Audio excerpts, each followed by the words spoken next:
Revoyons maintenant ensemble les formules qu'il faut connaître en quatrième pour pouvoir aborder sereinement le chapitre de géométrie dans l'espace.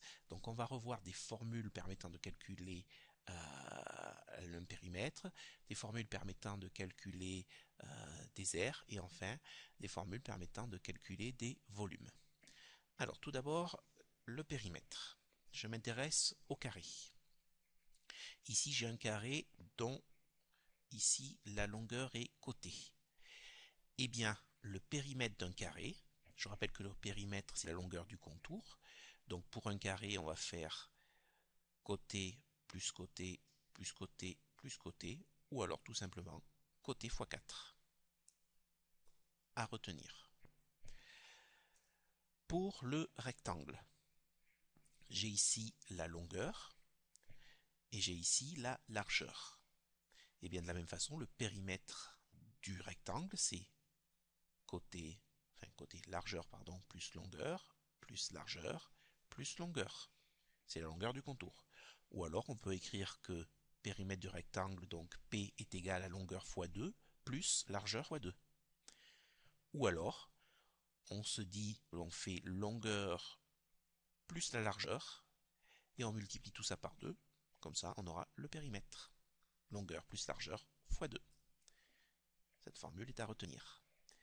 Enfin, pour le cercle, pour la longueur donc du cercle, on parle de périmètre. Donc ici, j'ai le rayon.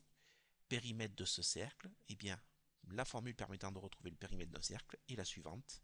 2 pi fois le rayon. 2 fois pi fois le rayon. Formule à retenir. Nous allons maintenant passer, petit b, aux aires qu'il faut connaître. Pour le carré, donc je rappelle que l'aire d'une figure, c'est la surface qu'occupe la figure. Voilà pourquoi j'ai colorié en bleu le carré ici. Donc ici, j'ai un carré de côté, de côté, dont on connaît la longueur du côté, qu'on appelle côté donc. Et bien pour calculer l'aire d'un carré, nous appliquerons la formule suivante. L'aire du carré A égale côté fois côté, qui peut s'écrire également côté au carré. J'encadre et je retiens cette formule. Pour le rectangle, j'ai ici la longueur, j'ai ici la largeur. Eh bien, pour l'aire du rectangle, on fera longueur fois largeur. Cette longueur fois cette largeur. À retenir. Et enfin, pour le disque, j'ai ici le rayon. Eh bien, la formule qui va me donner l'aire du disque sera la suivante.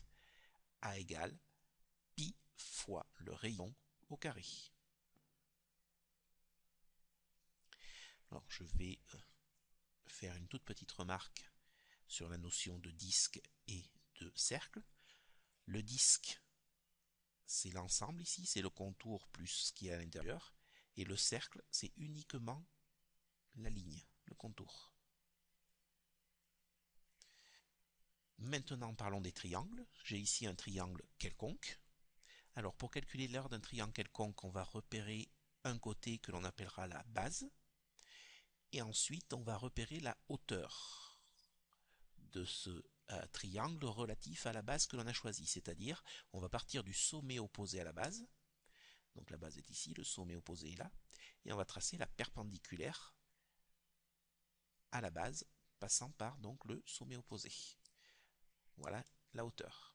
Et bien si je fais base fois hauteur, j'obtiendrai l'aire de ce rectangle ici en pointillé. Et bien pour avoir l'aire du triangle bleu ici, il me suffit de faire base fois hauteur et de diviser par 2. En effet, ce triangle-là, je le retrouve ici. Et ce triangle-là, je le retrouve ici. Donc la formule base fois hauteur divisé par 2. Prenons un autre exemple. La base, elle n'est pas forcément en bas, entre guillemets. On peut prendre un autre côté. Je vais prendre par exemple ce côté qui me constituera la base. La hauteur relative à cette base partira donc du sommet opposé et sera perpendiculaire à la base. Voilà la hauteur. Si je fais base fois hauteur, j'obtiens l'aire du rectangle ici en pointillé. Et pour avoir l'aire de ce triangle, il me suffit de diviser par 2. Pour un triangle quelconque, comme tout à l'heure, mais un triangle un peu plus particulier, un peu plus biscornu, entre guillemets, si je considère ici la base, eh bien la hauteur partira du sommet opposé à cette base, ici, et sera perpendiculaire à la base. Vous allez me dire, oui, mais là, pour faire un angle droit, c'est pas possible. Eh bien, en fait, il va falloir que l'on prolonge la base. Et maintenant, on peut partir de ce sommet et tracer la hauteur. Là, voilà la hauteur. Et bien, de la même façon que tout à l'heure, pour obtenir l'aire de ce triangle bleu, on fera base fois hauteur et on divisera par 2.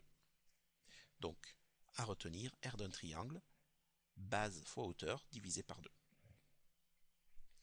J'ai un cas particulier, c'est le cas particulier du triangle rectangle.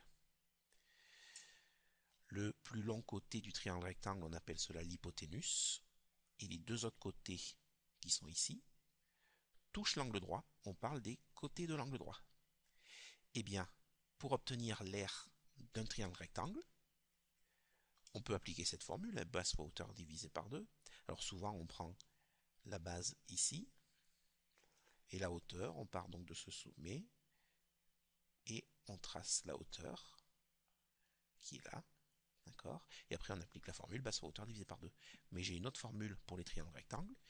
Regardez un petit peu. Si je multiplie entre les côtés de l'angle droit, j'obtiendrai l'aire du rectangle ici.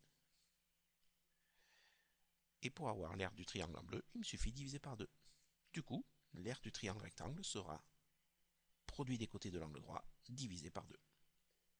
Formule à connaître également par cœur. Enfin, les volumes qu'il va falloir connaître. Tout d'abord, le volume d'un cube. Eh bien, le cube suivant aura pour volume côté fois côté fois côté égale à côté au cube. Et un volume s'exprimera en centimètres cubes, par exemple, ou alors mètres cubes. C'est un autre exemple. Pour mon pavé droit, que l'on appelle également le parallélépipède rectangle. Donc j'ai ici longueur, j'ai ici la largeur et j'ai ici la hauteur. Eh bien, le volume du pavé droit sera égal à longueur fois largeur fois hauteur.